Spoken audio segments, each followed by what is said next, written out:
सभी को नमस्कार दोस्तों। जैसे कि आपको पता है कि दिल्ली शिक्षा विभाग ने नए 75 CM3 स्कूलों के लिए ऑनलाइन फॉर्म मांगे हैं। जो भी स्टूडेंट्स, जो भी पेरेंट्स CM3 स्कूलों में अपना या अपने बच्चे का एडमिशन कराना चाहते हैं, वे सिंपल सा ऑनलाइन फॉर्म भरें। फॉर्म भरना फ्री है, एडमिशन लेना फ्री है। तो आप अपना ऑनलाइन फॉर्म भरेंगे। ऑनलाइन फॉर्म भरने के बाद आपको एक टेस्ट देना होगा। टेस्ट देने के बाद आपका सिलेक्शन होगा। जिनके भी अच्छे मार्क्स आएंगे उनका सिलेक्शन होगा। सारा प्रोसीजर निःशुल्क है। तो यहाँ पर जो CMC के 75 स्कूल हैं उनकी लिस्ट में आपको दिखा रहा हूँ। लेकिन सबसे इम्पोर्टेंट चीज़ है, एग्ज़ाम में आएगा क्या, पढ़ें क्या। इसके लिए दिल्ली शिक्षा विभाग ने सिलेबस भी जारी कर दिया है। यानी कि आपको ये क्लियर कर दिया है कि जो 75 CM3 स्कूल हैं उनमें एडमिशन लेना आसान नहीं है, लेकिन मुश्किल भी नहीं है। जो बच्चे एडमिशन लेना चाहते हैं उनके लिए सिलेबस जारी कर दिया है। यानी कि टेस्ट में क्या आएगा, आपको क्या पढ़ना है, किस तरह से तैयारी करनी है।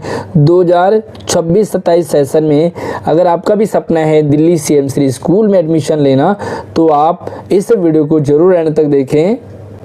पिछली वीडियो में मैंने 6ठी क्लास का सिलेबस शेयर किया था। आज हम 9th क्लास का सिलेबस शेयर करेंगे, जिसमें आप जानेंगे कि जो 9th क्लास में बच्चे पढ़ना चाहते हैं वो एग्ज़ाम में क्या क्या पढ़े।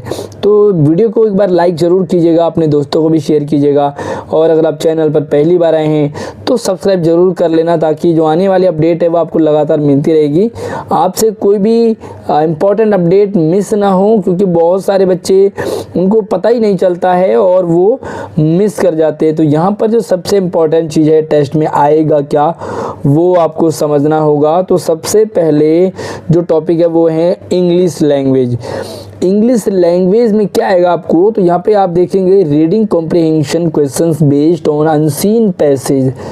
यानी कि एक अनरीड पैसेज आएगा, एक अपठित गद्यांश आएगा, जिससे कि आपको क्वेश्चन होंगे एंड वो क्वेश्चन आपको करने हैं। आपको पता है, पहले भी बताया मैंने कि आपको 4 ऑप्शन वाले MCQ होंगे।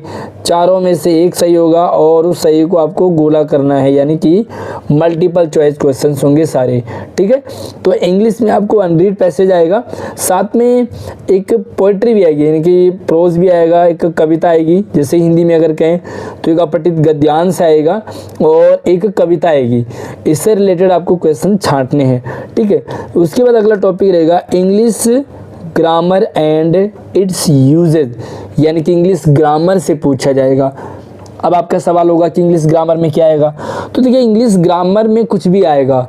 लाइक आपका नाउन आ गया, प्रोनाउन आ गया, आपका टेंस आ गया, पार्ट्स ऑफ स्पीच में कुछ भी आ सकता है। ठीक है, तो ये आपको इसकी तैयारी करनी होगी। हालांकि डिपार्टमेंट अभी सैम्पल पेपर भी जारी करेगा। पिछले साल 8वीं क्लास में किस तरह से पेपर आया था, तो वो आप हमारे चैनल पे देख सकते हैं। मैंने डाला हुआ है वीडियो, तो आप देख सकते हैं। इस साल का भी जल्दी ही आपको रिलीज हो जाएगा। वीडियो लाइक करने में कंजूसी ना करें, शेयर भी कर दें अपने दोस्तों को। उसके बाद अगला जो सेकंड टॉपिक है वो जनरल अवेयरनेस। यानी कि इसे अगर हम कहते हैं सामान्य जागरूकता, एक तरह से आप इसे जनरल नॉलेज कह सकते हैं। ठीक है, तो जनरल नॉलेज में आपको क्वेश्चन होंगे। Question will evaluate awareness. ठीक है, तो आपको अवेयरनेस यानी कि जागरूकता से रिलेटेड यहाँ पे क्वेश्चंस होंगे। जैसे अंडरस्टैंडिंग ऑफ थीम्स, है ना। तो यहाँ पे एक तरह से आप ये मान के चले कि जो सामान्य ज्ञान है उसमें कुछ भी पूछा जा सकता है। सामान्य ज्ञान में करंट फिर आ जाएगा, कोई जीके के क्वेश्चंस आ जाएंगे, है ना। किसका जन्म कब हुआ था, कौन सी लड़ाई कब हुई थी, इस टाइप के। या करंट अफेयर जो भी अभी एट प्रेजेंट सिचुएशन चल रहे हैं उसके अकॉर्डिंग भी आपको क्वेश्चंस पूछे जाएंगे। अगला जो थर्ड टॉपिक रहेगा वो रहेगा मेंटल एबिलिटी। मेंटल एबिलिटी यानी कि मानसिक योग्यता। आपका ये चेक करेंगे कि भैया आप किस तरह से क्वेश्चंस को सॉल्व करते हैं। इसमें verbal and non verbal reasoning आएगी। इसकी प्रैक्टिस मैंने अपने चैनल पे कराई है, वीडियो डाली है। इसके कुछ पैटर्न मैंने डाले हैं कि भाई किस किस पैटर्न में क्वेश्चंस आ सकते हैं। तो अलग अलग पैटर्न होते हैं रीजनिंग के, वर्बल और नॉन वर्बल के। तो वहाँ से आपको तैयारी करनी है। यानी कि ओवरऑल आपको सिलेक्शन लेना है। तो आपको जो भी बाकी सारे काम है वो छोड़ने हैं और तैयारी में लग जाना है। अगला आपके पास जो चौथा टॉपिक है वो है आपके लिए साइंस। ठीक है। अब साइंस भी पूछी जाएगी, ठीक है, क्योंकि मैथ भी पूछी जाएगी। तो देखते हैं कि साइंस में क्या पूछा जाएगा। नॉर्मली सिंपल सा मैं अगर अब आपको बताऊं, यहाँ पे NCERT, ठीक है, NCERT का जो 8th स्टैंडर्ड का है आपको वो पूछा जाएगा। थोड़ा सा यहाँ पे आप देखो क्लास 8th लेवल लिखा हुआ इन्होंने, तो 8वीं लेवल की साइंस आपसे पूछी जाएगी। नॉर्मल सी बात है कि आपने 8वीं में कितना साइंस पढ़ा, आपको साइंस की नॉलेज कितनी है, ये चेक किया जाएगा। MCQ के सारे क्वेश्चंस होंगे, ठीक है। बेसिकली जो 8वीं की बुक में आपको फिजिकल साइंस में फिजिकल, केमिकल और बायोलॉजिकल, ठीक है, इस टाइप के क्वेश्चंस होंगे। तो आपने उनसे रिलेटेड क्वेश्चंस आपको समझने हैं। भौतिक से रिलेटेड, रासायनिक से रिलेटेड, जैव विज्ञान, ठीक है। तो भौतिक विज्ञान, रासायनिक विज्ञान, जैव विज्ञान आपका होता है ना, तो फिजिकल साइंस हो गया, केमिकल साइंस हो गया, इससे रिलेटेड। तो आप ओवरऑल जो 8th लेवल का है वही आपको आएगा, ज़्यादा टफ नहीं आएगा।